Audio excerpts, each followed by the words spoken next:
Hello everyone, welcome back to the channel Easy Life. I am Nisha Roda.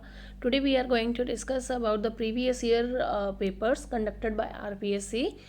It is a second exam which was taken in 2011 और उसके answer जो RPSC ने जो approve किए हैं उसकी जो एक ऑथेंटिक आंसर की दी है वो हम साथ साथ आपको इसमें बताते जाएंगे। तो ये इंग्लिश का पेपर है, सीरीज़ इसकी ए है और इसको हम शुरू करने वाले हैं। तो आइए देखते हैं। Which word class is often defined by position rather than by form. इसके 4 ऑप्शन हैं, नाउन्स, एडजेक्टिव, एडवर्ब, वर्ब्स।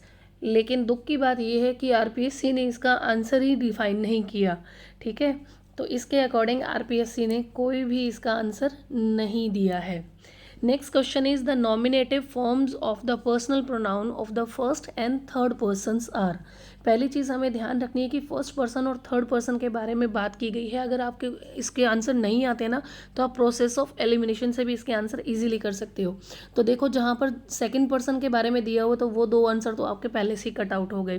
ठीक है, उसके बाद प्रोसेस ऑफ एलिमिनेशन में अगर आप लेना चाहते हो तो दूसरी चीज़ क्या हो जाती है, नॉमिनेटिव फॉर्म्स ऑफ पूछा है पर्सनल प्रोनाउन की, तो इसका जो आंसर आ जाएगा वो आएगा I, we, he, she, they. Next question देखिए, A baby should have one bath every day and if strong he may have two. In the above sentence the personal pronoun he refers to. यहाँ पे ये पूछा जा रहा है कि एक बेबी, पहली बात तो उसका बेबी जब हम वर्ड प्रोनाउंस करते हैं तो उसमें उसके जेंडर को आइडेंटिफाई नहीं किया जा सकता कि वो whether it is a male child और अ फीमेल चाइल्ड। लेकिन इस सेंटेंस को जब हम आगे पढ़ते हैं तो उसमें क्लियरली मेंशन है if strong he may have to. अगर वो स्ट्रॉन्ग है तो उसको 2 बात उसको दे दिए जा सकते हैं बच्चे को।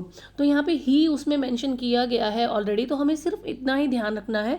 इन the above sentence the personal pronoun he refers to. He किसको रेफर करा है, obviously it's a male child.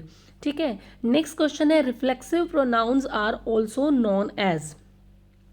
Reflexive pronoun जो है उसे कहा जाता है कंपाउंड पर्सनल प्रोनाउन। ठीक है, नेक्स्ट क्वेश्चन जो दिया है, which of the following is a correct grammatical construction. इस क्वेश्चन में पूछा गया है, draughts is entirely a game of mathematical calculation, draughts are entirely a game of mathematical calculation, draughts is entirely the game of mathematic calculation। तो इसी तरह से इसका नेक्स्ट ऑप्शन है, droughts have entirely the game of mathematic calculation. तो इसमें हमें देखना है कि इसमें कौन सा जो सेंटेंस है वो ग्रामेटिकली कंस्ट्रक्ट जो किया गया है वो करेक्ट है। तो इसमें आएगा ड्रॉट्स इज। ठीक है, इसका आंसर जो है आरपीएससी ने दिया है वो है number 1, draughts is entirely a game of mathematical calculation. Next है number 6 question, take the book blank the table.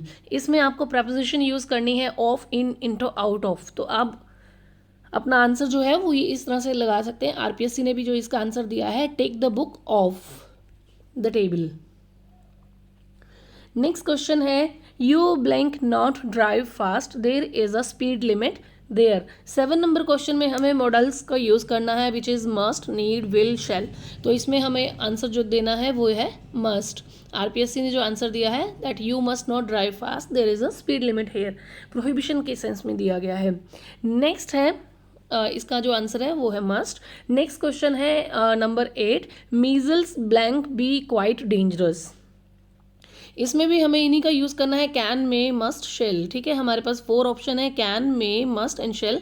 तो क्या आएगा, measles can be quite dangerous. ठीक है, 9 नंबर क्वेश्चन देखते हैं, I blank have lent you the money, why didn't you ask me. तो इसमें भी जो ऑप्शंस दिए गए हैं, shall, could, may, can, 4 options है हमारे पास। इसमें आप इसको अगर सिंपली देखने की कोशिश करें तो आप इजी इसका आंसर दे सकते हैं। देखिए, हैव लेंट दे रखा है, वाई डिडंट यू आस्क मी, यानी कि ये पास्ट की बात की जा रही है, तो शेल, मे और कैन में से नहीं होगा। इसका जो आंसर होगा वो होगा could. I could have lent you the money, मैं तुम्हें पैसे दे सकता था। Why didn't you ask me, तुमने मुझसे क्यों नहीं पूछा। Next question is, you blank have waited till the lights were green. ठीक है, 10 नंबर क्वेश्चन है, तो इसका आएगा, you need to have waited till the lights were green. ठीक है, नेक्स्ट है 11 number question, they blank to go for a walk in the morning, now they don't. तो यहाँ पे 11 नंबर क्वेश्चन जो है उसका आंसर आ जाएगा, sorry, you ought to have, यहाँ पे ना you ought to have waited that lights were green, इसका आंसर जो आएगा वो है 1 आएगा इसका answer. Sorry, you ought to have, तुम्हें मतलब ये ऑब्लिगेशंस को दिखाया गया है, ऑब्लाइज किया जा रहा है कि आपको वेट करना चाहिए जब तक लाइट ग्रीन नहीं हो जाती थी, ठीक है, नीड नहीं है इसमें, ऑट टू आएगा, सॉरी। नेक्स्ट क्वेश्चन है 11 नंबर, अगेन इसको देखते हैं। They blank to go for a walk in the morning, now they don't, ठीक है। तो इसमें जो आंसर आएगा, यानी कि इसमें जो पूछा गया है वो है they blank to go for a walk in the morning, वो मॉर्निंग वॉक पे जाया करते थे, नाउ दे डोंट, अब नहीं जाते हैं, दे यूज्ड टू, है ना, जाया करते थे। नेक्स्ट है he is greatly afflicted blank the death of his child, और दुख की बात यह है कि आरपीएससी ने इसका भी कोई आंसर नहीं दिया है, यानी इस आंसर को भी कोई रिस्पॉन्स नहीं है, उन्होंने कुछ भी नहीं बताया कि इसमें क्या आना चाहिए, विद आएगा, एट आएगा, बाय आएगा, वैसे इसके मल्टीपल आंसर बन सकते हैं, तो इसको हटा दिया जाना बढ़िया था। Next question is he blank sorry 13 number question है he aspires blank that well paid situation, he aspires to that well paid situation, इसका जो आंसर आएगा वो है 2। नेक्स्ट क्वेश्चन देखिए, I am anxious blank my son's safety, इसका answer क्या होना चाहिए, ये आप भी अपने हिसाब से बता सकते हैं। जैसे I am anxious for my son's safety, it would be the answer according to me, लेकिन दुख की बात यह है कि आरपीसी ने इसका कोई आंसर नहीं दिया। इस पेपर में आपको ऐसे 4-5 क्वेश्चन ऐसे हैं, 1 2 3 4-5 क्वेश्चन ऐसे हैं जिनका आरपीएससी ने कोई आंसर नहीं दिया है, यानी कि इस क्वेश्चन को भी यहाँ से निकाल दिया गया था एट दैट टाइम, ठीक है। तो इसका भी कोई भी आंसर नहीं दिया गया है आरपीएससी के द्वारा। नेक्स्ट है these words are becoming blank a king, these words are becoming of a king, यहाँ पे ऑफ आ जाएगा। नेक्स्ट क्वेश्चन है 16 नंबर, ए जज should deal blank equal justice to all, इसके ऑप्शंस दिए गए हैं आउट, इन, विद, इनटू, तो इसका जो आंसर होगा ए जज should deal out equal justice to all, ठीक है, इसका हो जाएगा 1 number answer. Number 17 question, she had no other claim to the post, she had no other claim to the post blank her good looks, तो इसका जो answer आएगा no other, देखिए इसमें क्लू दिया हुआ है, तो इसका जो इजी है वो देन आ जाएगा। वैसे देन यहाँ भी है, लेकिन इसका मतलब होता है तब, और ये जो देन है वो कंपैरिजन के लिए आता है। नेक्स्ट क्वेश्चन है he had scarcely recovered from fever blank he contracted a bad cold, ठीक है, he had scarcely recovered from fever, वो बड़ी मुश्किल से अभी फीवर से ठीक हुआ है, हुआ था। ही कॉन्ट्रैक्टेड अ बैड कोल्ड, और इसका जो ऑप्शंस है वो है व्हेन, देन, एज, तो इसका जो आंसर आएगा व्हेन। नेक्स्ट क्वेश्चन है 19 नंबर, आई शिल डू इट ब्लैंक प्लेजर, तो विद प्लेजर, ठीक है, इसका जो आंसर है विद प्लेजर। ये प्रीवियस ईयर पेपर इसलिए करवाया जा रहा है क्योंकि आरपीएससी के एग्ज़ाम में अभी बहुत कम दिन रह गए हैं, और आपको प्रीवियस ईयर पेपर्स जब हम सॉर्ट आउट करते हैं तो एक जनरल आइडिया हो जाता है कि पेपर इस तरह से पूछा जाता है और इस तरह का डिफ़िकल्टी लेवल उसका होता है। Next question is mark the grammatically correct sentences, I would sooner die than to confess it, I would sooner die than confess it, I would rather die than to confess it, I had better die than to confess it, तो इसका जो answer है वो होगा I would sooner die than confess it, ठीक है, option number 2। Next question is I readily closed with his offer, the underline words mean, तो इसका आंसर हो जाएगा एक्सेप्टेड, ठीक है, I readily closed with his offer, ये idioms के अकॉर्डिंग आ जाता है। Next question is the directors of the company put their heads together to solve the problem, the underline idiom implies, 22 का मतलब क्या है इसमें, पुट देयर हेड्स टुगेदर, उन्होंने सिर नहीं भिड़ाए हैं, it means they have consulted one another, ठीक है, कंसल्टेड वन अनदर, कि उन्होंने आपस में कंसल्ट किया है उस सारी सिचुएशन के ऊपर। Next question is 23, he blank in this house for 20 years, तो 23 का जो आंसर आएगा वो आएगा has lived, he has lived in this house for 20 years.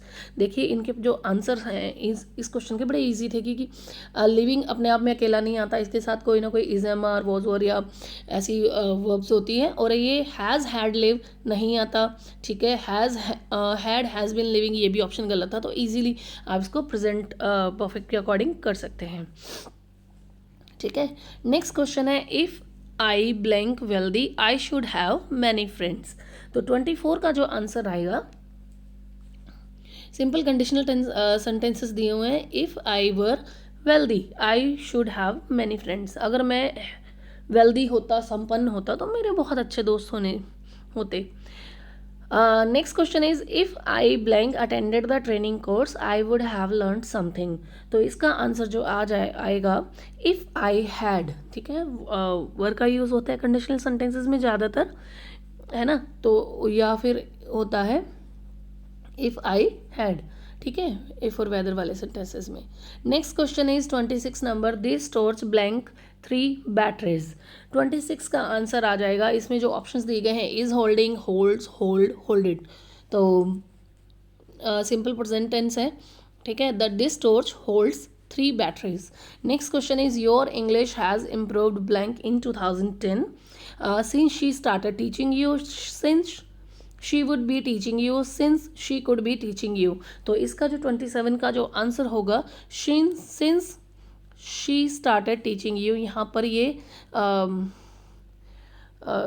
She started teaching you यानी कि तुम्हारी इंग्लिश काफ़ी अच्छी हो गई जब से उसने पढ़ाना शुरू किया था, ठीक है। नेक्स्ट क्वेश्चन है, आई सॉ माई पेरेंट्स, ठीक है। 28 नंबर क्वेश्चन है, इसका आंसर है, I saw my parents 4 days अगो।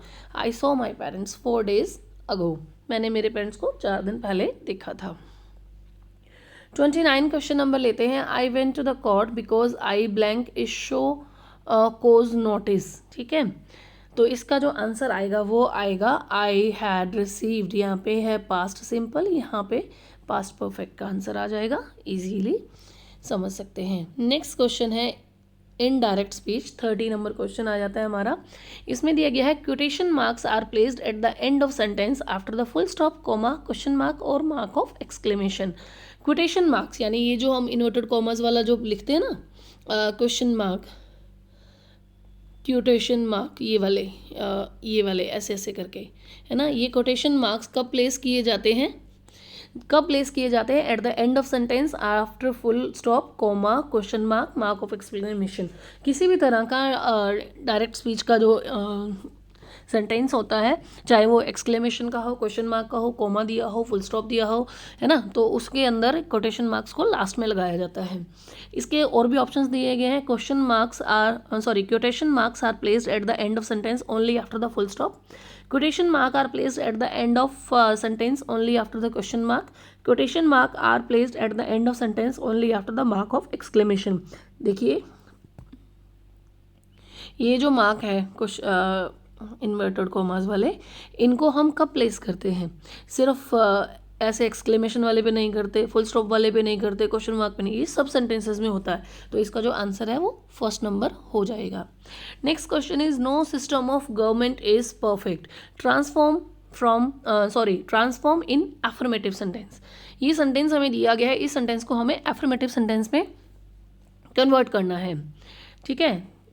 तो इसका जो है ऑप्शंस है, every government is imperfect, every system of government is imperfect, all system of government have drawbacks, government has been made imperfect by systems। तो इसका जो आंसर दिया है आरपीएससी ने वो ये है, every system of government is imperfect, ठीक है। यहाँ पे कोई भी आंसर, किसी भी क्वेश्चन का आंसर हम अपनी तरफ से रेकमेंड नहीं कर रहे हैं, ये वही आंसर हैं जो आरपीएससी ने दिए हैं। अगर आप चाहें तो इन्हें आरपीएससी की जो ऑफिशियल वेबसाइट है उसमें भी प्रीवियस ईयर सेक्शंस में with their previous year answer की सेक्शन में जाकर खुद डाउनलोड कर सकते हैं, और वहाँ से आप इसको प्रिंट निकलवा कर या पीडीएफ फॉर्म में आप जैसे भी करना चाहें कर सकते हैं। मुझे भी ये मिले तो मुझे अच्छा लगा, then I thought I should share with everyone who are preparing for secondary exams right now. So next question पे चलते हैं और बात करते हैं, she will feel better in the morning.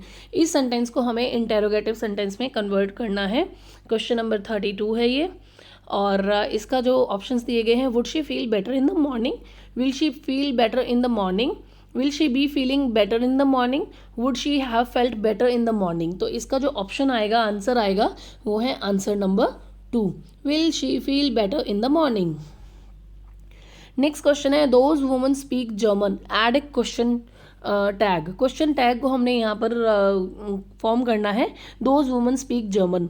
तो इसका जो क्वेश्चन जो आंसर पहले ऑप्शन देख लेते हैं, those women speak German don't them, तो ये तो हमारा ऑप्शन कट ही हो जाता है यहाँ से, ठीक है। फिर है those women speak German do they, ठीक है, ये भी नहीं होता है हमारा 33 का आंसर।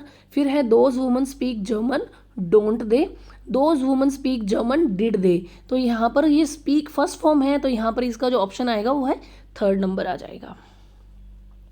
नेक्स्ट क्वेश्चन देखिए, this watch does not keep correct time, transform into negative interrogative. इस सेंटेंस को हमें नेगेटिव इंटेरोगेटिव में कन्वर्ट करना है। Do this watch keep correct time, doesn't this watch kept correct time, doesn't this watch keep correct time।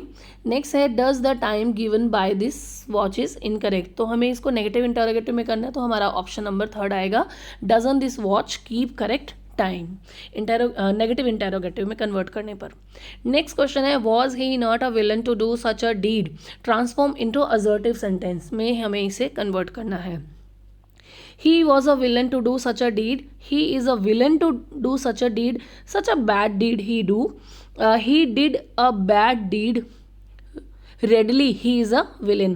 तो इसका जो answer आएगा असर्टिव में, he was a villain to do such a deed।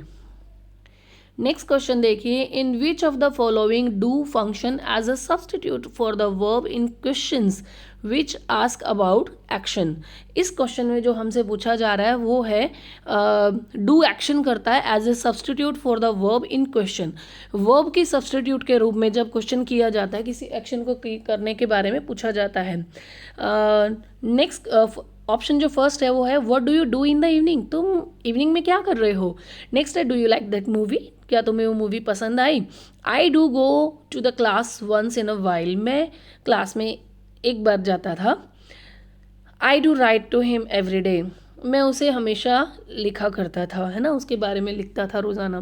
तो यहाँ पे डू ये जो है, ये तो इम्पैक्ट बनाने के लिए एम्फेटिक वर्ड इसे यूज़ कर सकते हैं, और यहाँ पे ये इंटेरोगेटिव के कॉन्सेप्ट में है। लेकिन यहाँ पे देखिए, व्हाट डू यू डू, यहाँ पे ये डू जो है वो वर्ब के सब्सटीट्यूट के रूप में भी काम में आ रहा है, तो इसका आंसर हो जाएगा फर्स्ट, ठीक है, what do you do in the evenings. Next question देखिए 37 number, which of the following is not true. The passive voice is used when the active subject is not known. The passive voice is used when the speaker is interested in mentioning the active subjects. Next है, when for the reason of tact, good manners of scarcity is not proper to mention the agent. Next है, when the writer speaker wants to give prominence to a word or phrase in the sentence. क्या true नहीं है इसके मामले में, तो ये आ जाएगा, the passive voice is used when the speaker is interested in mentioning the active subject. Passive voice को तब यूज करते हैं जब स्पीकर इंटरेस्टेड होता है किसी एक्टिव सब्जेक्ट को बताने के लिए, तो ये ट्रू नहीं है इसके बारे में। नेक्स्ट क्वेश्चन है, he bought her a sari. The above construction can not have two passive voice sentences because इस सेंटेंस में ऐसे कोई दो passive voice sentences नहीं हैं कंस्ट्रक्शन में। Two passives are possibly only when the indirect object can be preceded by the preposition to। 38 में, two passive voice are only when the indirect object can be preceded by the preposition on। Two passives are possible only when the indirect object can preceded by the preposition for। Two passives are possible only when the indirect object can preceded by the preposition upon। तो देखिए on और upon वाला तो पहले ही cut हो जाता है, ठीक है। यहाँ पे टू पैसिव वॉइस सेंटेंस कब इसके मेक होते हैं, जब हम इसमें for को यूज करते हैं, ठीक है। इसके लिए इसका आंसर हो जाता है 3. It has been brought to our notice. Next question जो है 39 नंबर वो दिया गया है. The above passive construction is most likely to occur in official correspondence, conversation, welcome address, welcome speech. है ना, ये जो सेंटेंस है it has been brought to our notice, ये हमारे ध्यान में लाया गया है, देखा है हमने. ऐसा कुछ जो कॉन्सेप्ट आता है वो ये आता है कि ये ऑफिशियल कॉरस्पॉन्डेंस में बताया गया है कि हमारे नोटिस में ये चीज़ है. नेक्स्ट क्वेश्चन देखिए. Do the doctors here make such mistakes? The passive voice of the above sentences, are such mistakes made by the doctors here? Second option है is such mistakes made by the doctors here. Third option है were such mistakes made by the doctors here. Last option है such mistakes are made by the doctors here. तो इसका जो right answer होगा वो हो जाएगा option number 1, are such mistakes made by the doctors here. Next question देखिए. She bath in the river, the underline word is. हमसे पूछा गया है कि ये जो बाथ वर्ड है वो ट्रांजिटिव वर्ब है, इनट्रांजिटिव है, जेरेंड है या इन्फिनेटिव है. तो बड़ी इजीली हम इसका आंसर दे सकते हैं कि ये हमारी यहाँ पर है इनट्रांजिटिव वर्ब. नेक्स्ट है 42 number question. Students blank do not play games, do not progress in life.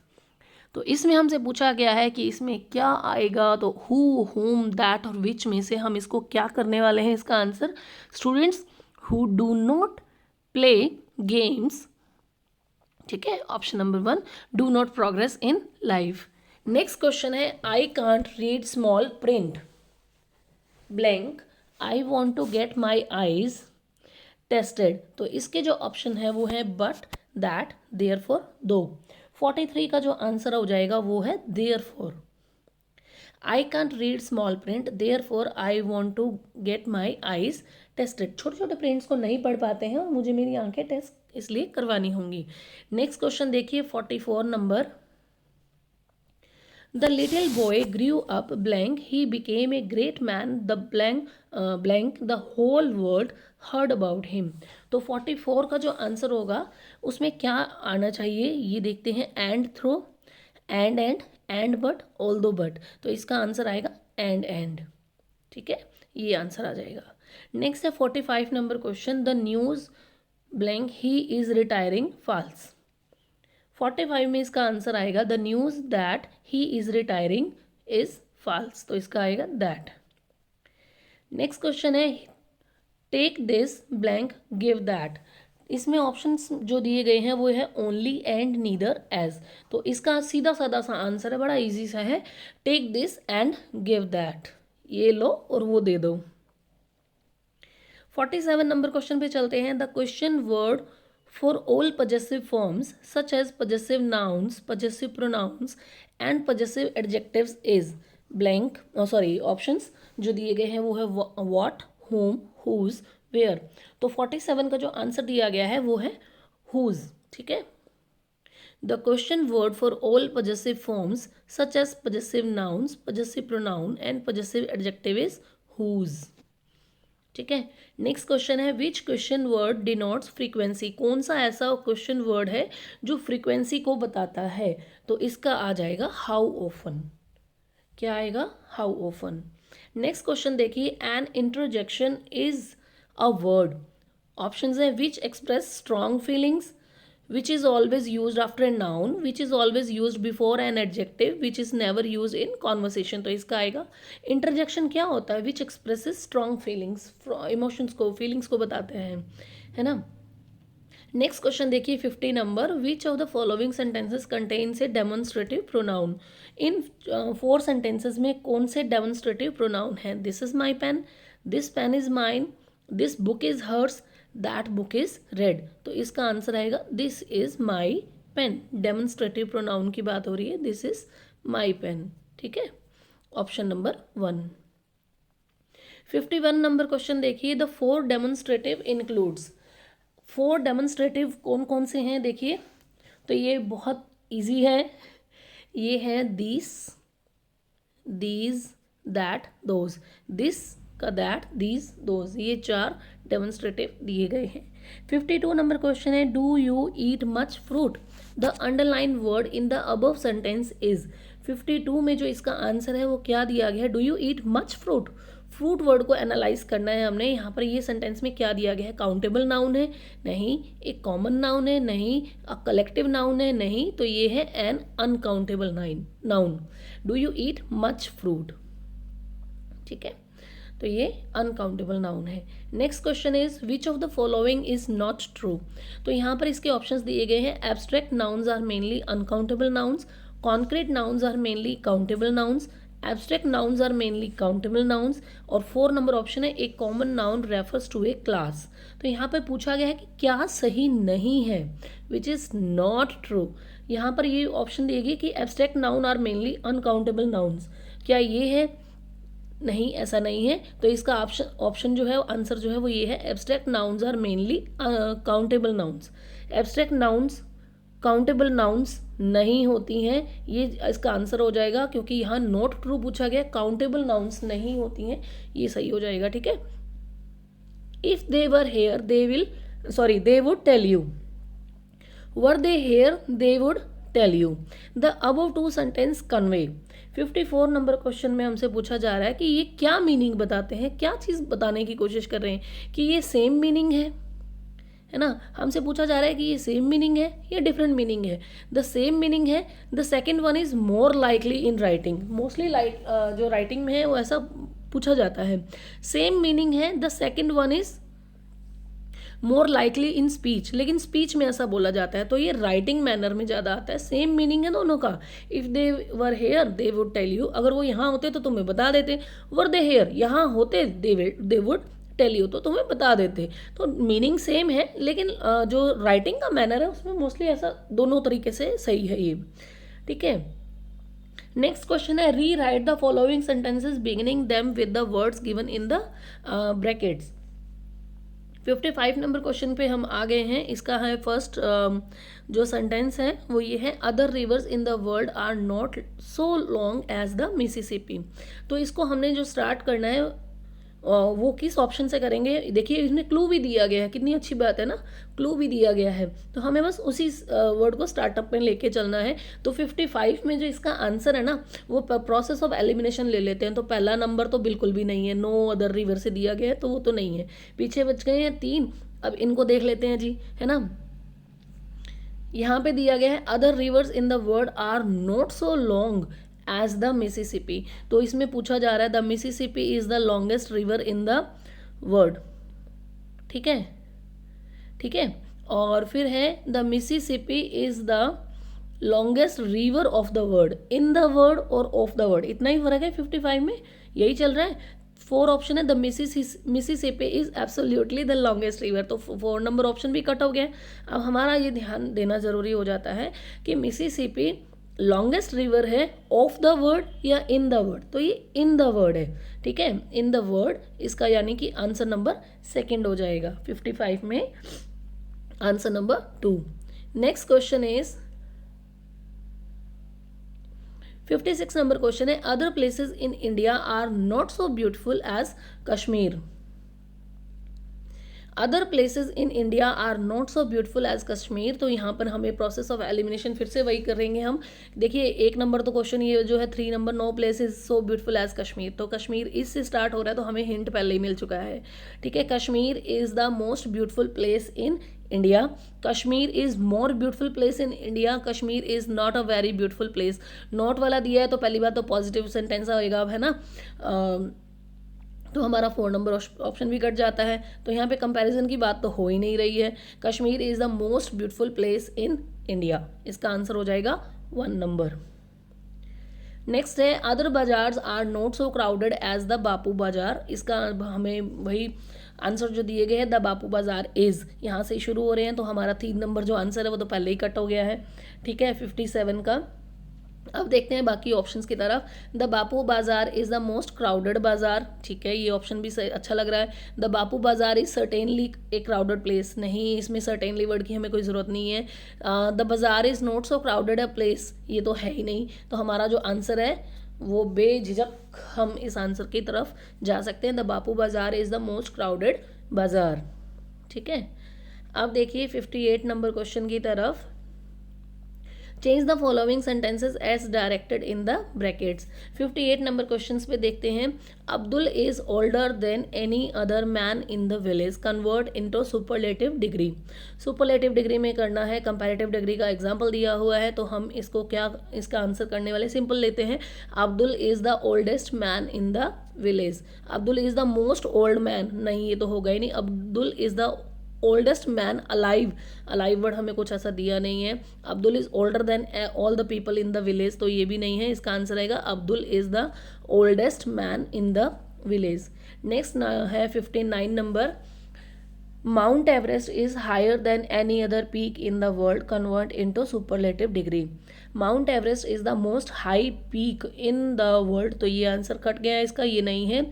Mount Everest is the highest peak in the world, ठीक है। और Mount Everest is the only highest peak in the world, only word हमें use नहीं करना है। Mount Everest is not the highest peak in the world, तो negative पे तो हमें जाना ही नहीं है। सुपरलेटिव की बात हुई है, Mount Everest is the highest peak in the world, second answer इसका हो जाएगा। नेक्स्ट आ गए हैं इडियोमेटिक एक्सप्रेशंस है।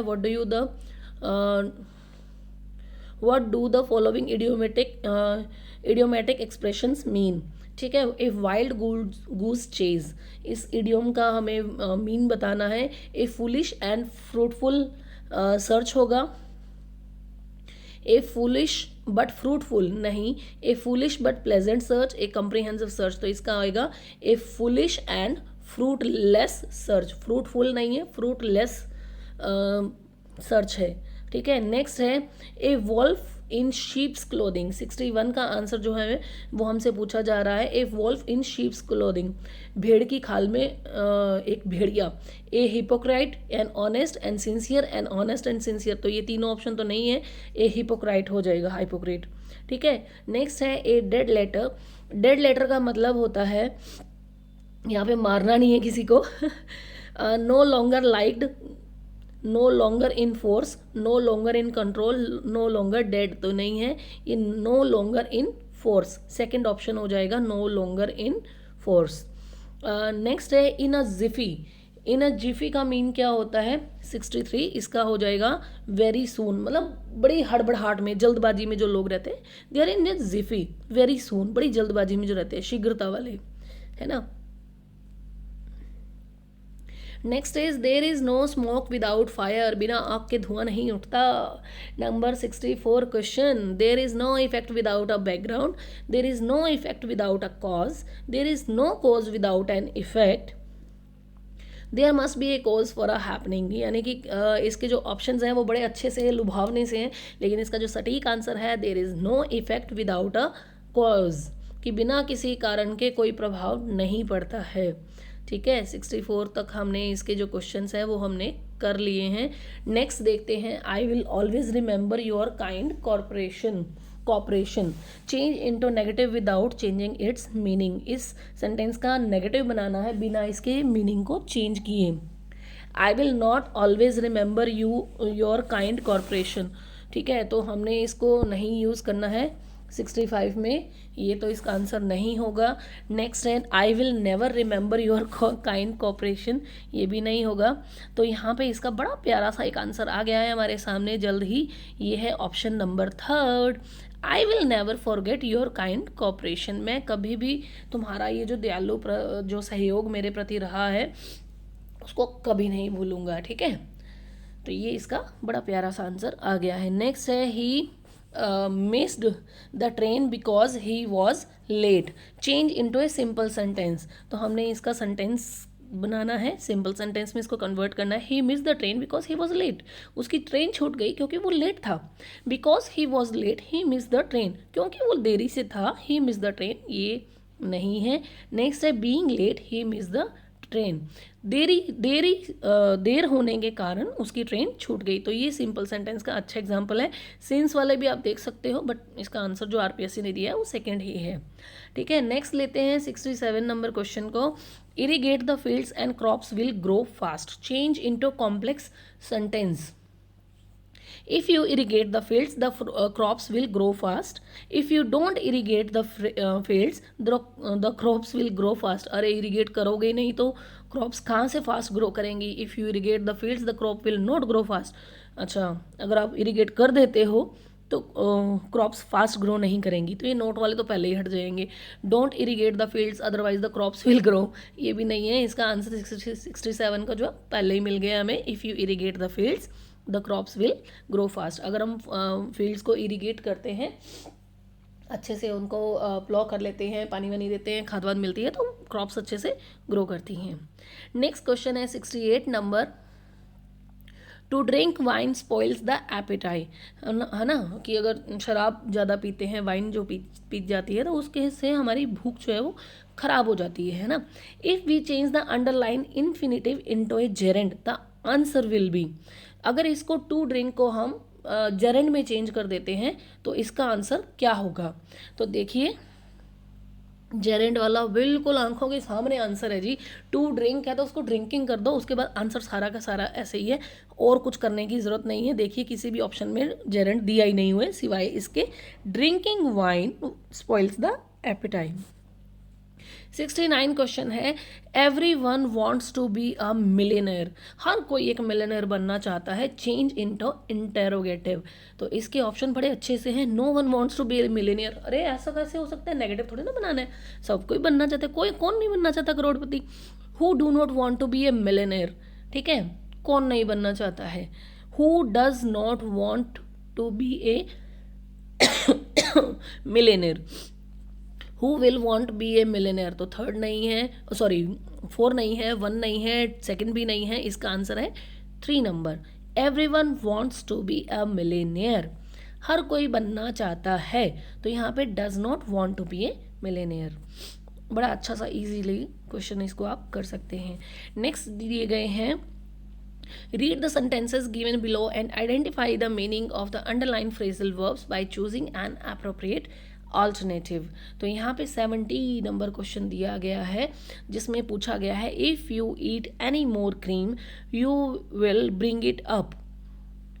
मतलब अगर तुम और ज़्यादा आइसक्रीम खाते हो, you will bring it up, तुम्हें कुछ हो जाएगा. यानी कि to be sick, to raise a point, to rear, to convert, to raise a point. तो इसका आंसर आएगा टू बी सिक, तुम बीमार पड़ सकते हो.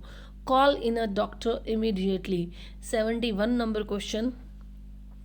इसमें पूछा गया है send, send for, send back, produce. तो इसका आंसर आएगा 71 का सेंड फॉर, यानी बुलावा भेजो, तुरंत डॉक्टर को बुलाओ, है ना. नेक्स्ट है 72 number question. She takes after her mother. वो अपनी माँ का ख्याल करती है. She takes after her mother. तो इसके जो ऑप्शन है बड़े प्यारे प्यारे से हैं. इसमें है वो अपनी माँ को क्या करती है, रिजेंबल्स, माँ की तरह दिखती है. She takes after her mother, sorry एक सेकेंड है ना, रिजेंबल्स, फॉलोज, ओबेज, कमांड्स, है ना. तो यहाँ पे फॉलो, ओबेज और कमांड्स नहीं है. इसका आंसर होएगा शी रिजेंबल्स, लिया है आरपीएससी ने इसका आंसर. नेक्स्ट क्वेश्चन है. इन डिसगस्ट ही थ्रू अप हिज अपॉइंटमेंट. मतलब डिसगस्ट में ही थ्रू अप हिज अपॉइंटमेंट, उसने अपने अपॉइंटमेंट को फेंक डाला, फाड़ डाला, कुछ तो कर दिया, है ना. तीनों ही तरह के ऑप्शन सही थे, ऐसी बात नहीं है.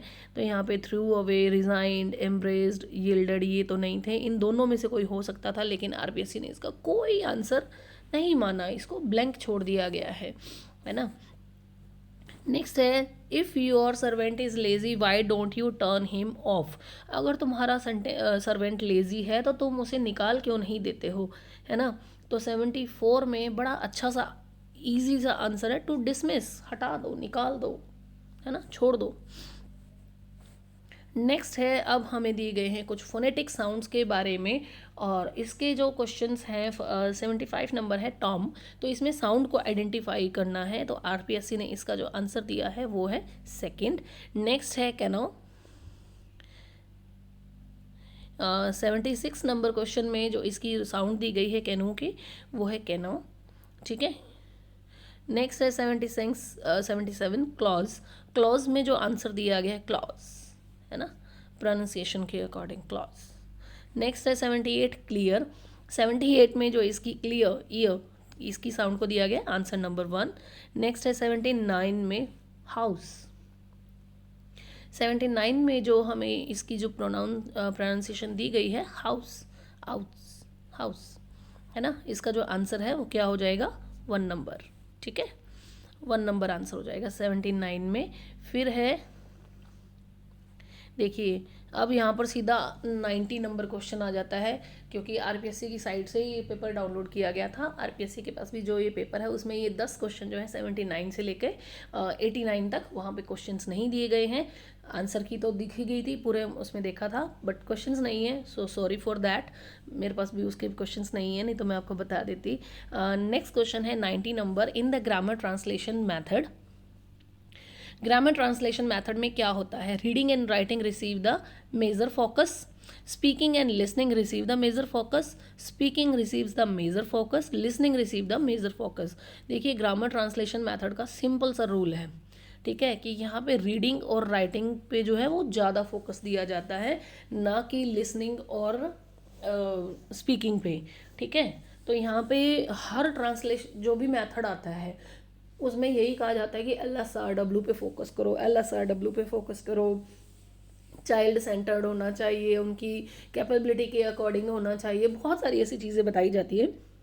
लेकिन कोई भी मेथड सारी चीज़ों को एक साथ लेके नहीं चल सकता है, मल्टीपल मेथड्स को यूज़ किया जाता है। तो इसका आंसर जो आ जाएगा नंबर 1 पे है।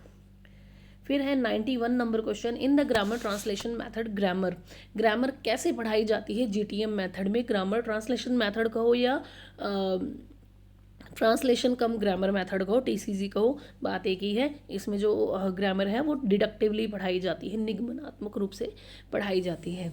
ठीक है, 91 में 1 आ जाएगा। फिर है 92 नंबर क्वेश्चन। 92 नंबर क्वेश्चन की बात करते हैं।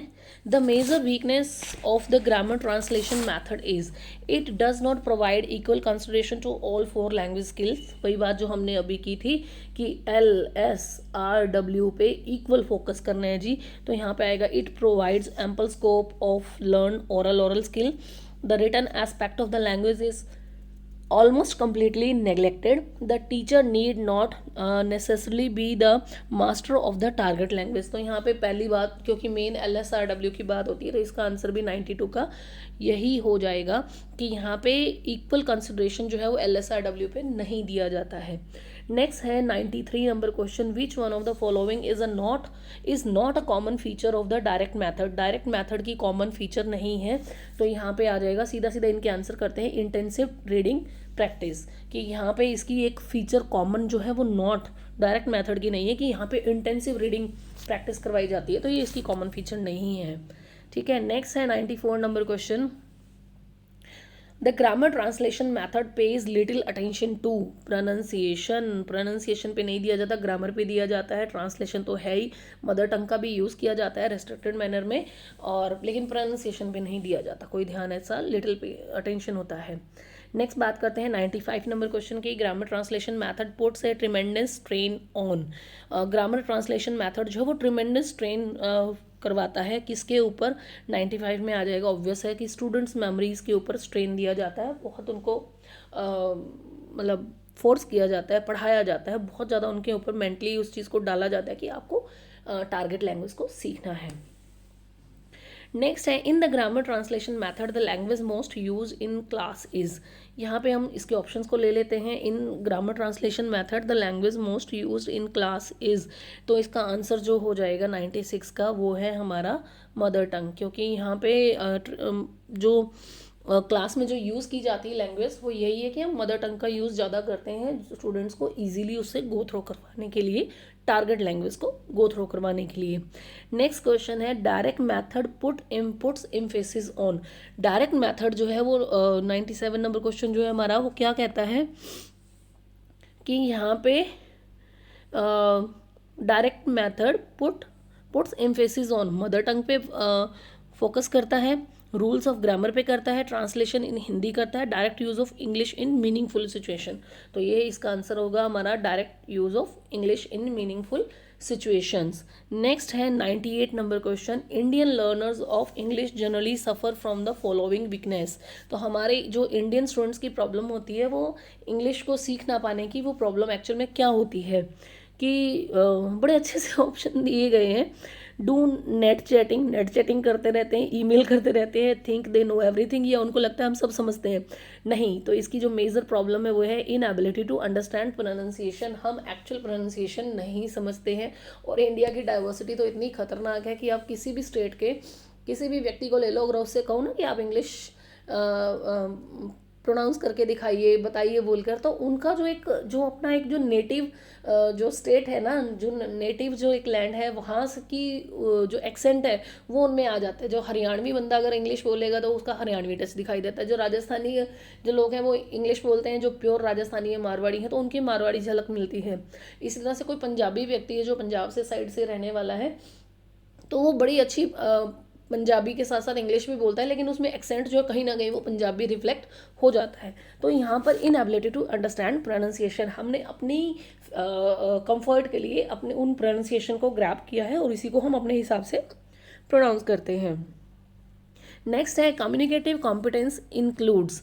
99 नंबर क्वेश्चन के जो अच्छे अच्छे से ऑप्शंस है वो है ओनली ग्रामेटिकल नॉलेज दिया जाता है कम्युनिकेटिव कॉम्पिटेंस में, both grammatical knowledge and the ability to use this knowledge to perform different functions, only abstract grammatical knowledge, only linguistic competence. तो भाई लिंग्विस्ट विद्वान तो बना ही नहीं रहे कम्युनिकेटिव कॉम्पिटेंस वाले, केवल एब्स्ट्रैक्ट ग्रामेटिकल नॉलेज, इतना डीप नॉलेज नहीं देते। पहले सरफेशियल तो दो भाई, ओनली ग्रामेटिकल नॉलेज वो भी नहीं है। ग्रामेटिकल नॉलेज तो देना ही देना है, उसके साथ साथ एबिलिटी बनानी है, use this knowledge to perform different functions. Communicative competence का मतलब ही यही है कि भाई आप आपस में कम्युनिकेट करो, बात करो, बोल के देखो, फिर उन जो मिस्टेक्स होती हैं उसको इम्प्रूव करो। तो कम्युनिकेटिव कॉम्पिटेंस धीरे धीरे उन चीज़ों को ट्रायल एंड एरर की तरह से इम्प्रूव करता है।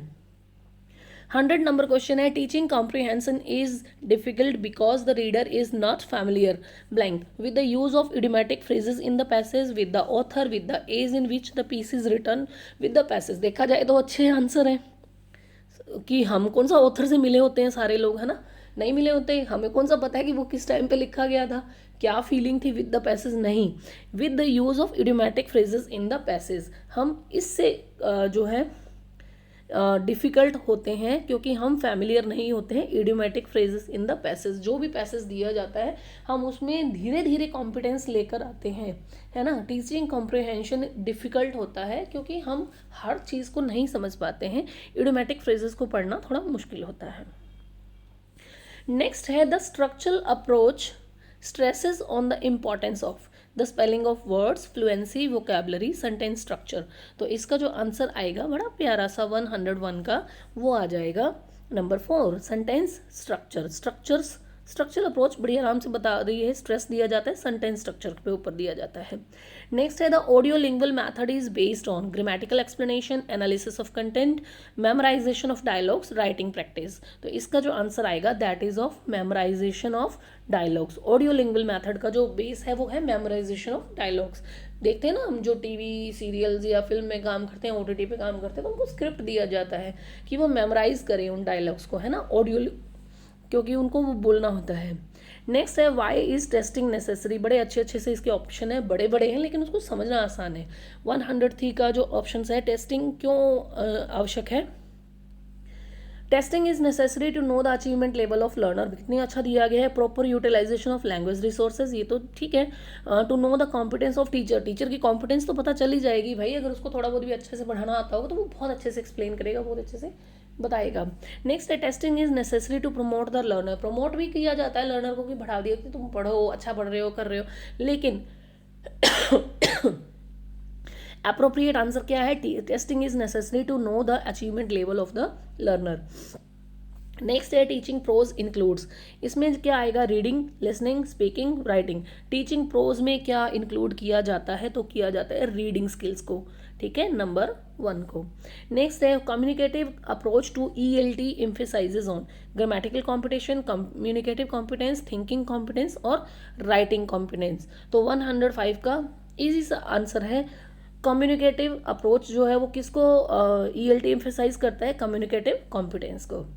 नेक्स्ट है which of the following is not true, there is no single proof full proof method of teaching.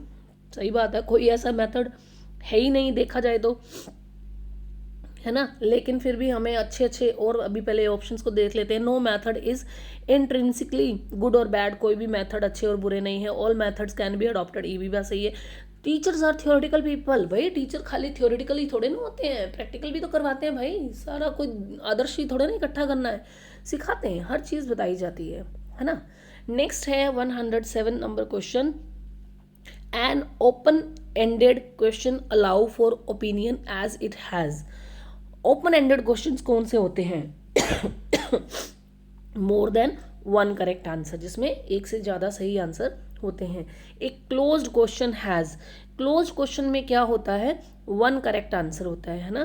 Closed question answer में, क्लोज्ड क्वेश्चन में 3 आंसर जो है वो इनकरेक्ट होते हैं, 1 करेक्ट होता है। और देखिए कितना अच्छा क्वेश्चन ऊपर दिया गया। ओपन एंडेड क्वेश्चन क्या होता है? जिसमें एक से ज़्यादा आंसर सही होते हैं। नेक्स्ट है basically language is a form of activity and one learns a language through. किससे सीखते हैं लैंग्वेज को? 109 में rote memorisation, activity, mimicry, method. Methods तो से हम लैंग्वेज नहीं सीख सकते हैं, हाँ एक कुछ चीज़ों को हम सीख सकते हैं, लेकिन हम सिर्फ सारी चीज़ें मेथड्स का यूज़ करके कर सकें तो नहीं हो सकता। मिमिक्री, नकल कितनी कर लोगे भाई। रोट मेमोराइजेशन, रट्टा हमेशा, अगर कुछ एक चीज़ भूल गए तो सारा स्वाहा, है ना। तो रोट मेमोराइजेशन तो है ही नहीं, बहुत नेगेटिव वर्ड अपने आप में, एक्टिविटी से हो जाएगा, ठीक है इसका आंसर। फिर है a metaphor is an implied comparison, earthly story with a heavenly meaning, implied statement, implied argument. क्या होगा इसका आंसर? 110 में होगा इम्प्लाइड कंपैरिजन। कंपैरिजन ही तो है, तुलना, है ना। उपमा अलंकार, रूपक अलंकार, सिमली, मेटाफर, है ना। फिर है child is the father of man, 111। इस सेंटेंस में क्या कहा गया कि बच्चा ही मतलब फादर ऑफ मैन, इंसान का, आदमी का पिता होता है। तो भाई ये पैराडॉक्स है, विरोधाभास है अपने आप में ही। नेक्स्ट है 112, as many farewells as there be stars in heaven, the sentence consist of a और एन। क्या बताया गया है 112 में इस सेंटेंस में? बिल्कुल जी, ये अतिशयोक्ति है, हाइपरबोल ही है। नेक्स्ट है 113, an apostrophe is a figure by which. 113 में इसका आंसर आएगा the poet addresses a person और ए पर्सोनिफाइड आइडिया, अपोस्ट्रॉफी, ठीक है। नेक्स्ट है who are associated with the romantic revival. Romantic revival से हमारे बड़े अच्छे अच्छे 4 पोइट जुड़े हुए हैं जो सब लोग जानते हैं। इंग्लिश लिटरेचर पढ़ने वाला हर एक कॉमन से कॉमन स्टूडेंट भी इस चीज़ को बता सकता है। Wordsworth, Coleridge, Keats and Shelley, they are known as most romantic poets of their time, romantic revival. Next है 115 question, Alexander Pope's famous poem is, ठीक है। तो यहाँ पर आ जाएगी अ रेप ऑफ लॉक, ठीक है। ये इन्होंने लिखा है, बड़ा अच्छा सा एक पढ़ने को आपको मिलता है क्रिएशन इनका। नेक्स्ट है neo classical movement emphasised. Neo classical जो मूवमेंट था उसमें क्या एम्फेसाइज किया गया था? Observance of literary rules. Literary rules को इन्होंने ऑब्जर्व किया है काफ़ी ज़्यादा, यानी कि जो क्लासिकल मेथड चलता था ना उससे कहीं ज़्यादा उस चीज़ को दिखाने की कोशिश की गई। हालांकि एक तरह से दिखावा ही था, अगर इसको डिटेल में जब पढ़ते हैं तो वास्तव में लगता है कि हम क्लासिकल चीज़ों को, मतलब रिचनेस को, क्लासिकल को दिखाने की कोशिश कर रहे हैं, कुछ वैसा सा ही था ये। नेक्स्ट है 117, S T Coleridge wrote poems dealing with. S T Coleridge ने किस चीज़ के ऊपर लिखा है? Nature, supernatural, urbanisation, industrialisation. तो नहीं जी, इन्होंने लिखा है सुपर नेचुरल के ऊपर। इनकी जो पोइम्स है इसको डेपिक्ट करती हैं, ठीक है। नेक्स्ट है 118 question, beauty is truth, truth beauty, ये किस पोइम से लिया गया है? तो ये लिया गया है कीट्स भाई साहब की जो पोइम है, बड़ी प्यारी सी, ओड ऑन ग्रेशियन अर्न। उसमें ये बड़ी खूबसूरत सी लाइनें जो हैं वो दी गई हैं। 119 पे आते हैं, 119 पे आते हैं एक बार। The objective of teaching poetry is enable the peoples to. Teaching poetry यानी पोएट्री को टीच कराने का जो मेन ऑब्जेक्टिव है वो बच्चों को क्या बनाना है? Enhance their vocabulary, promote their thinking power, make them aware of grammar, develop the taste of aesthetic sensibility. तो बिल्कुल जी, एस्थेटिक सेंसिबिलिटी क्रिएट करवानी है अपने बच्चों की, इसलिए इसको लिया जाता है पोइट्री टीचिंग के लिए, कि बच्चों के अंदर उस गुण को विकसित किया जाए कि वो उसकी खूबसूरती को, उसमें जो अलंकार जो यूज़ हुए हैं, जो जो एक कॉन्सेप्ट जो लिया गया है, जो इमोशंस उसमें क्रिएट किए गए हैं, उसको चीज़ को बताया जाए। जैसे कीट्स की पोएट्री हम पढ़ते हैं ना, तो सेंसुअसनेस के लिए फील जो बहुत फेमस है उसकी क्रिएशंस है ना, जैसे beauty is truth, truth is beauty अभी हमने देखा, तो ये सेंसुअसनेस को बताता है, सेंसिबिलिटी को बताता है। नेक्स्ट है इन communicative language teaching which one of the following is correct. Communicative language teaching में CLT में क्या इस फॉलोइंग्स में सही बताया गया? ग्रामेटिकल एक्यूरेसी होनी चाहिए, रूल्स ऑफ ग्रामर होने चाहिए, फ्लुएंसी इन एक्सप्रेशन होनी चाहिए, या मास्टरी ऑफ कंटेंट होनी चाहिए। तो इसका आंसर क्या होगा? इसका होगा फ्लुएंसी इन एक्सप्रेशन, कि हमारे एक्सप्रेशन में फ्लुएंसी होनी चाहिए। नेक्स्ट है according to H.G. Widdowson the best way of imparting grammatical competence is. 121 का आंसर हो जाएगा number 3 through use and not usage. ठीक है, H.G. विडोसन कहते हैं क्या हो रहा है? H.G. विडोसन कहते हैं the best way of imparting grammatical competence. Grammatical competence में क्या सबसे अच्छी चीज़ होती है? यूज़ एंड नॉट यूज़, उसके अकॉर्डिंग बताया जाता है। 122 है on the fundamental principle of second language teaching is. Second language teaching का हमारा मेन फंडा क्या होता है जी? सीधी सी बात है, ग्रेडेशन होनी चाहिए। हमने मेथड्स, प्रिंसिपल ऑफ टीचिंग जब इंग्लिश पढ़ते हैं तो principle of selection, gradation, presentation, इस तरह के काफ़ी हम मेथड्स को, प्रिंसिपल्स को पढ़ते हैं, तो ग्रेडेशन उसमें आता है। नंबर है 123 he kept the money in his wallet. Which of the following sentences given below does not belong to the pattern sorry given below, यानी कि आगे जो 4 सेंटेंस दिए गए हैं इनमें से कौन सा ऐसा सेंटेंस है जो इससे मैच नहीं करता है? तो 123 का जो आंसर होगा, इजी से हम देख लेते हैं। They left the room in a hurry, she presented her case in the morning, he coloured the clothes red, we put the books on the table, does not belong to the pattern. इस pattern से belong नहीं करने वाला sentence है 123 का आ जाएगा 3rd, he coloured the clothes red. ठीक है, नेक्स्ट क्वेश्चन है he kept the book on the table. In the above sentence the underline word underlined portion is. इस सेंटेंस में जो अंडरलाइन पोर्शन है ऑन द टेबल, ये क्या चीज़ है? नाउन फ्रेज है, एडवर्बियल फ्रेज है, एडजेक्टिव है, या एडजेक्टिवल फ्रेज है, या फ्रेजल वर्ब है? तो ये जी सीधा साधा सा आंसर है, ये है हमारी एडवर्बियल फ्रेज। ठीक है, 124 का आंसर क्या हो जाएगा? The he kept the book on the table. ठीक है, टेबल के ऊपर रखी गई है, तो ये एडवर्बियल फ्रेज है। ठीक है, फिर है who are known as the trio of Indian English novelist. Indian English novelist का ट्रायो कौन कहे जाते हैं? 125 का आंसर है, ये है मुल्क राज आनंद, R.K. नारायण और राजा राव। ठीक है, इंडियन इंग्लिश नॉवलिस्ट में जो ट्रायो है वो इन तीनों का बनाया गया है। ठीक है, नेक्स्ट है Rabindranath Tagore most famous poem is. इनकी जो मोस्ट फेमस पोइम है वो कौन सी है? हम सब जानते हैं जी, बच्चा बच्चा जानता है। रविंद्रनाथ टैगोर जी का मोस्ट फेमस पोइम क्रिएशन कौन सा है? गीतांजलि है, जिसके लिए इनको नोबेल प्राइज अवार्ड भी मिला था। ठीक है, फिर है हु रोट कांथापुरा। कांथापुरा किसके द्वारा लिखा गया है? तो ये लिखा गया है राजा राव जी के द्वारा।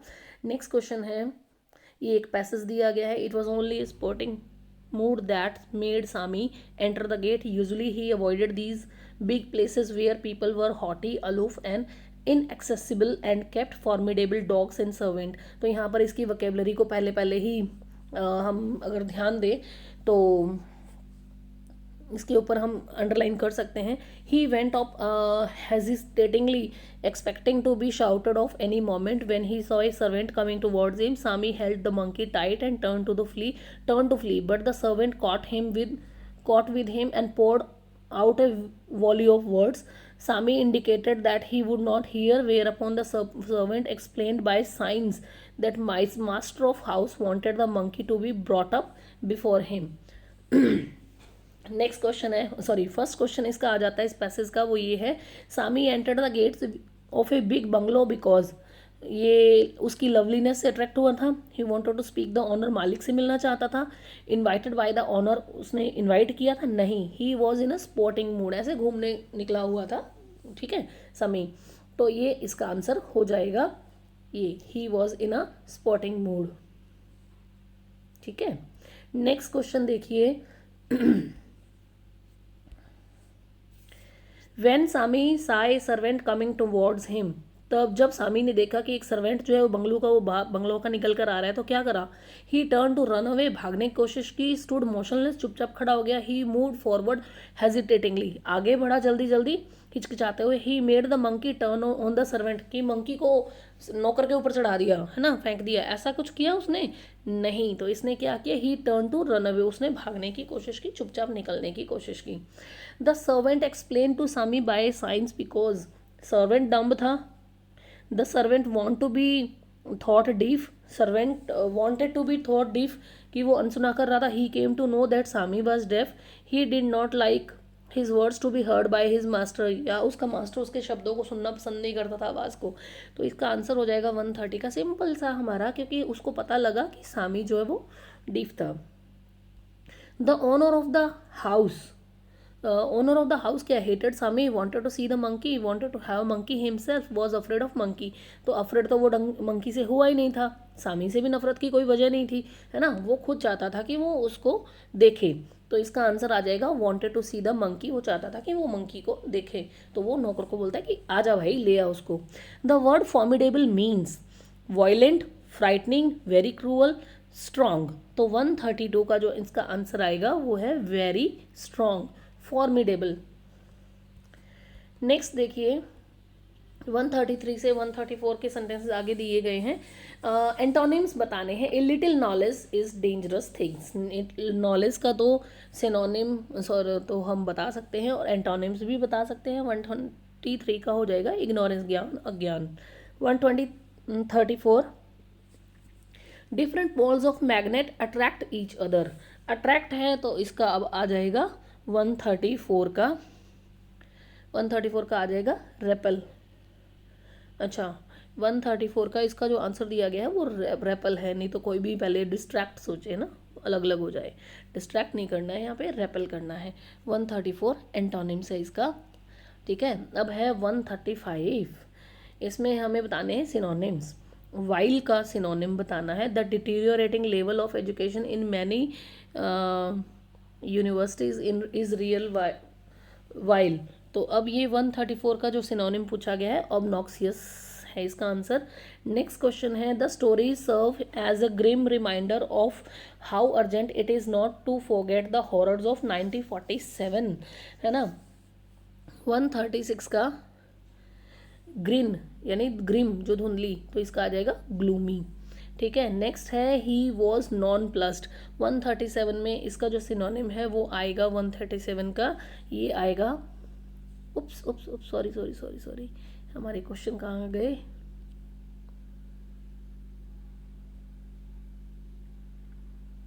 Just a minute, sorry. 137 number question का जो आंसर है वो हो जाएगा कंफ्यूज्ड। ठीक है, इसका होगा कंफ्यूज्ड। एक मिनट में इसको थोड़ा सा इधर कर लूँ क्योंकि मुझे ये तंग कर रहा है बार बार। 138 नंबर क्वेश्चन देखिए, a basic sentence is also known as. 138 का सिंपल सा आंसर पूछा गया है, बेसिक सेंटेंस को क्या कहा जाता है? कर्नल सेंटेंस कहा जाता है।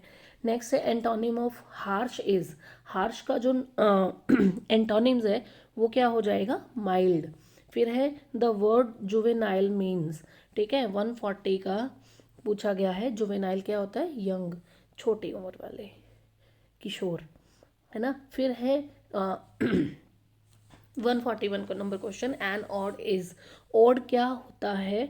ये होता है a long lyric poem serious in subject matter. फिर हमारा क्वेश्चन है 142, स्पोका मीन्स। स्पोका क्या होता है? ये होता है सब्जेक्ट, सब्जेक्ट होता है, प्रेडिकेटर होता है, ऑब्जेक्ट, कॉम्प्लीमेंट एंड एडजेंक्ट होता है। ठीक है, प्रेडिकेट तो हम वर्ब को कहते हैं, प्रेडिकेटर सारा जो बाद वाला होता है ना।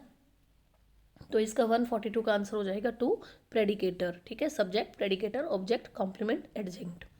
143 नंबर क्वेश्चन है, ही हैज़ ऑथर्ड 2 वॉल्यूम्स। तो इसमें हमसे पूछा गया है इसमें किन चीज़ों को बताया गया है? तो इसमें बताया गया है सब्जेक्ट, प्रेडिकेट और ऑब्जेक्ट को। ठीक है, नेक्स्ट क्वेश्चन है police caught the thief red handed, इसमें किस पैटर्न को बताया गया है 144 में? तो ये है सेकेंड नंबर ऑप्शन 144 में SPOC, यानी सब्जेक्ट, प्रेडिकेट, ऑब्जेक्ट और कॉम्प्लीमेंटेड। ये हमारा सब्जेक्ट, ये हमारा प्रेडिकेट, ये हमारा ऑब्जेक्ट और ये हमारा कॉम्प्लीमेंट। नेक्स्ट है एक कॉम्प्लीमेंट इज, देखिए कॉम्प्लीमेंट के बारे में ही पूछ लिया गया है, एक 145 नंबर क्वेश्चन है। तो ये सीधा ध्यान रखिए कि ये एक एडजेक्टिव फ्रेज भी हो सकता है और एक नाउन फ्रेज भी हो सकता है। 146 में है choose the sentence that belongs to the structure SPO। SPO को बताने वाला इनमें से कौन सा एक सेंटेंस है? तो वो है she knows how to drive, she knows how to drive. Next है how many phonetic symbols are in RP। RP क्या होता है? Received pronunciation. हमने ब्रिटेन से, इंग्लैंड से हमारी जो प्रोनाउंसिएशन है इंग्लिश की उसको बोरो किया है, रिसीव्ड किया है, ठीक है। 147 में इसका जो आंसर है वो है 44। The RP diphthongs are also known as, तो ये होते हैं वोवल ग्लाइड्स। कौन से होते हैं? वोवल ग्लाइड्स, ठीक है। फिर है the classification of RP consonant is done according to. ये जो RP कॉन्सोनेंट्स होते हैं इनको कैसे बनाया जाता है, क्लासिफिकेशन कैसे किया जाता है इनका किया जाता है the manner and place of articulation, manner और प्लेस के अकॉर्डिंग इनको किया जाता है। और लास्ट क्वेश्चन जो इस एग्जाम पेपर का है वो है which of the following is not mentioned while describing A vowel sound. तो इसका जो है किसी भी वोवल साउंड को बताने के लिए टंग को रेज किया जाता है, the height of which the tongue is raised ये भी बताया जाता है, पोजीशन ऑफ लिप भी बताई जाती है, लिप्स भी होती है, लेकिन आई कांटेक्ट नहीं होता है। तो ये इसका आंसर था। तो अभी के लिए इतना ही, जल्द ही मिलेंगे एक और नए एग्जाम पेपर पुराने एग्जाम पेपर के साथ में, उसकी आंसर की के साथ में जो RPSC ने कंडक्ट किए हैं। तो प्लीज़ चैनल को लाइक, शेयर और सब्सक्राइब करना ना भूलिए। जो लोग पहले से जुड़े हुए हैं वो अपना साथ यूं ही बनाए रखें, और जो लोग इसको देखते हैं इनको अगर ये पसंद आता है तो प्लीज़ चैनल को लाइक, शेयर और सब्सक्राइब ज़रूर करें। Thank you so much.